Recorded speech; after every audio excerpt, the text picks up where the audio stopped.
Welcome to another episode of Rico's Garage, where today we're finally going to get our 4BT that's going into Mama's JK reassembled. For those of you just joining or that need a refresher, here's the lowdown. Sold to me as a core, openly admitting up front he knew nothing about it. So we got it tore apart. The engine had recently been rebuilt. However, something went wrong. Spun the number 4 connecting rod bearing, wiped out the crankshaft. We took the crankshaft to a crankshaft shop, which is another debacle here in this town because there is one crankshaft shop 15 miles down the road. Took it to him. He was busy. He's the only guy, and said he was 3 weeks out, and 6-7 weeks later we got a crankshaft. Oh well, that's the way the ball bounces. Some other things transpired along that time, and this thing's been sitting back in the corner as we were doing other stuff. Now all the other stuff's out of the way, it's time to get back on this thing. We're ready to reassemble. That's where we're going to start today. We're going to concentrate on the short block today, and then in another video we'll go into the head, which is sitting over there. Reassembling an engine is not hard per se. You got to take your time. There's some things you have to pay attention to. I covered a lot of this in the video on the 6BT that went in the crew cab Chevy. I'll throw a link up there if I remember. Most important part, if you're going to tackle this, make sure you can devote all your time to this. You do not want to try to do this, work on it for an hour after work, and go do something else. You need to be focused on this project. Make sure things don't get missed. I have dedicated this whole weekend. It's not going to take me that long. Yeah,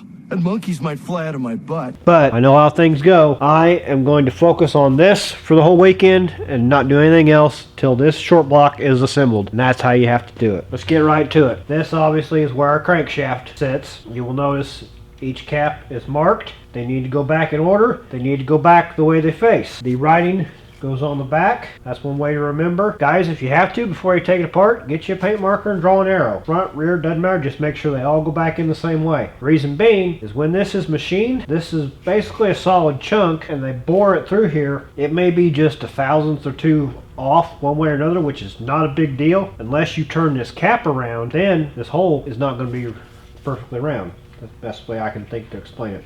So put everything back the way it was, in order, facing the right direction. The way this 4BT is made, the first thing we have to do is put our tappets in here. I don't know how well you can see, but there is holes. We have to drop these tappets in first. Otherwise, once the crank's in, we don't have room to reach in there. So we'll put the tappets in first, then we'll put the crankshaft, then we'll put the camshaft. The important thing to remember is once you put your tappets in there, do not turn this block, because there's nothing to hold them in there until your camshaft is in. And you don't want to put your camshaft in until you get your front cover and your crankshaft in. So tappets in and leave it alone. So let's do that first. Make sure you have plenty of brake clean on hand. You're going to use a lot of it. I'm just going to wet down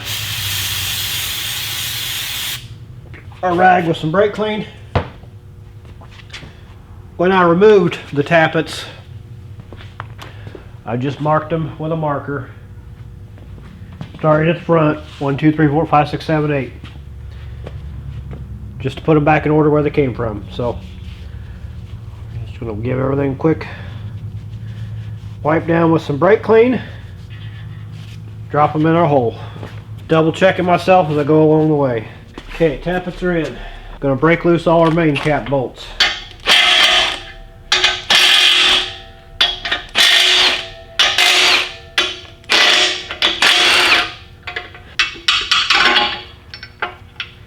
And they index into some holes in the block, so you'll have to wiggle them. Get them out of there on a clean rag on the bench. Do not be rushed while you're doing this.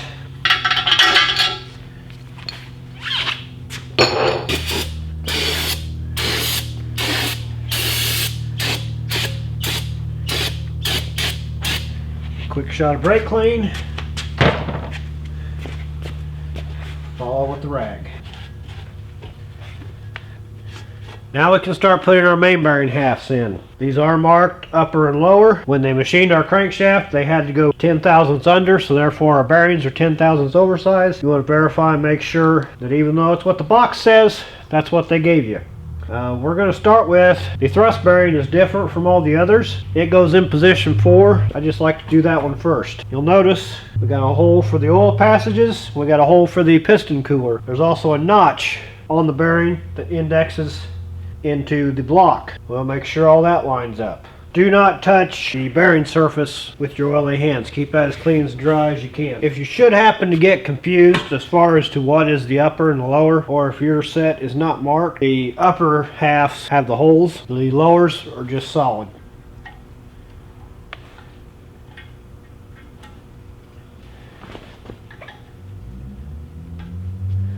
Then we'll put in our assembly lube. I like to use this Royal Purple, but any good name brand assembly lube will work. Just make sure you use assembly lube because it's made to be tacky and stay in place, which is a plus because this engine may sit for a little bit before we get a chance to fire it. Pick up our crankshaft, set it in there as delicately as we can.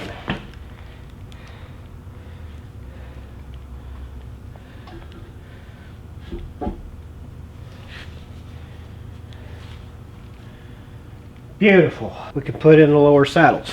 Bearing half is in, righting goes to the back. Clearly see this is number 1 cap.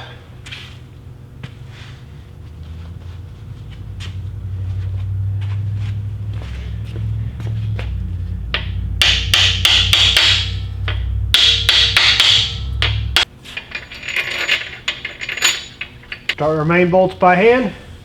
Repeat for the remaining 4.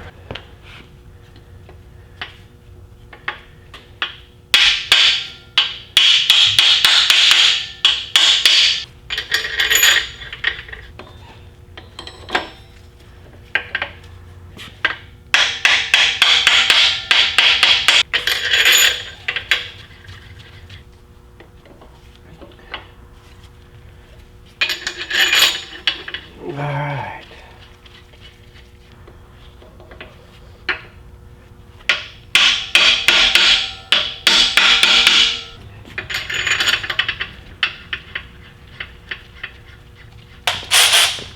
Now we'll just lightly run these down, center out.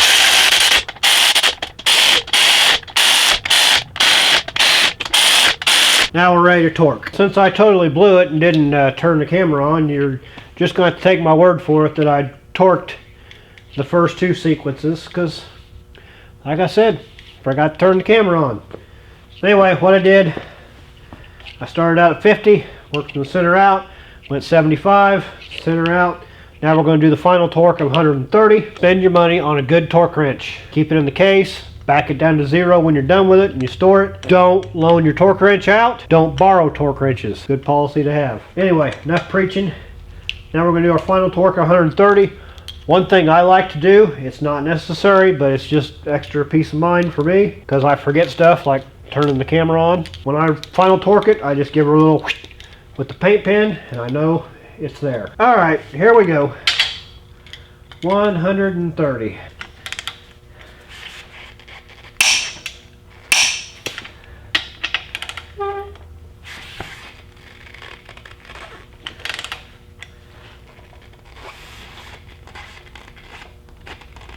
You always think something's going to break when you do this. Okay, final torque, paint marker, swipey, swipey.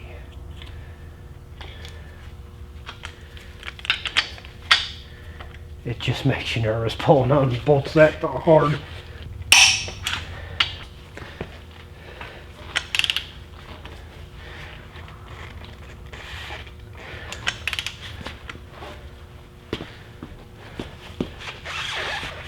Oh my.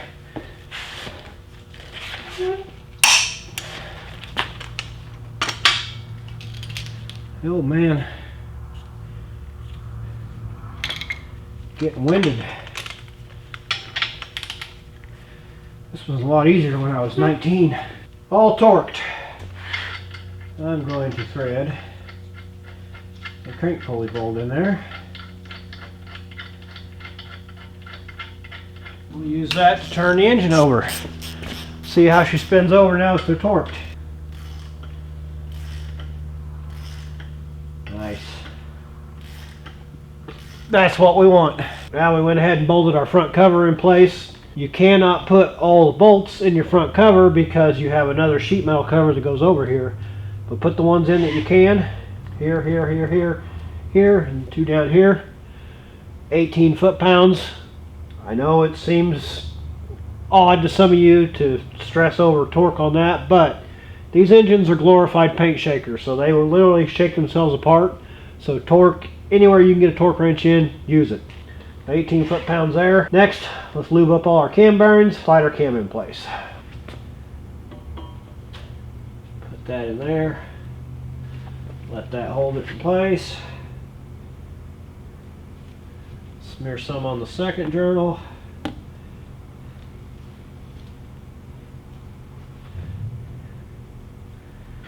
Carefully work this in.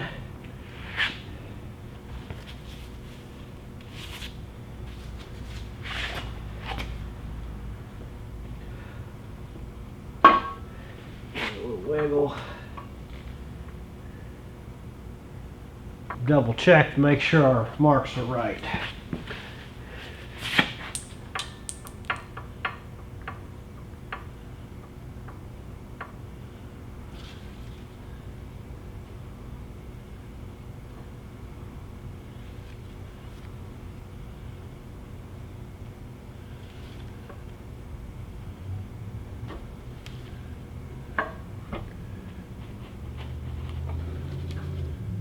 That's off.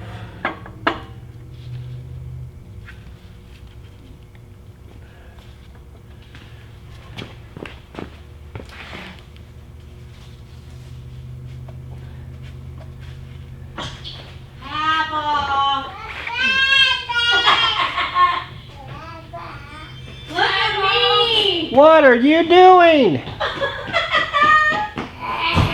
Yeah. Look how cute I am! You got your light up. Don't get dirty. Have a kiss. You're so cute. Give Pappy Look at you, all kiss. pretty. Apparently, the last time I built an engine, we must have had some kind of ring compressor malfunction. It's not here. I guess I gotta go to town and get a ring compressor. I'll be right back. A few moments later. Okay, next thing we're going to do is start installing the pistons. Like I said, this engine, judging by the paint marks and the date and everything that's on here, was recently rebuilt. The rings are still in good shape. We're going to reuse the rings. We're going to reuse the pistons. They are standard pistons. It's stamped on here. The pistons also marked front, so just pay attention to make sure front faces the front of the motor. We'll brake clean this, put a ring compressor on, put our new rod bearing in, install it into the block. Come over here to the vise. Install our soft jaws. Lightly tighten that. You do not want it over torqued. It doesn't need to be ridiculous, just needs to hold it in place. Install our ring compressor. Just like with our main bearings, we want to verify these are 25 mil over or 10 thousandths. Install them with the notches where they go. Something's wrong. Well, shit. Something's not right. Imagine that. The notches to locate the rod bearings are supposed to be opposite. The upper goes one way, the lower goes the other. Well, as you can see, there's our notch. There's our notch. We're screwed again. To be continued. That's going to do it for this video. Until we can get the right rod bearings, we're kind of screwed. It is what it is. You are one pathetic loser. No offense. I don't know. I'm just going to do some busy work from now on just to keep the feet moving, keep the project going. You don't really want to watch that, so when I find some rod bearings, we'll be back. I'm Rico. I'll catch you later. All right. Everybody look busy. Oh, clean paint parts. Uh-oh. Well, shit.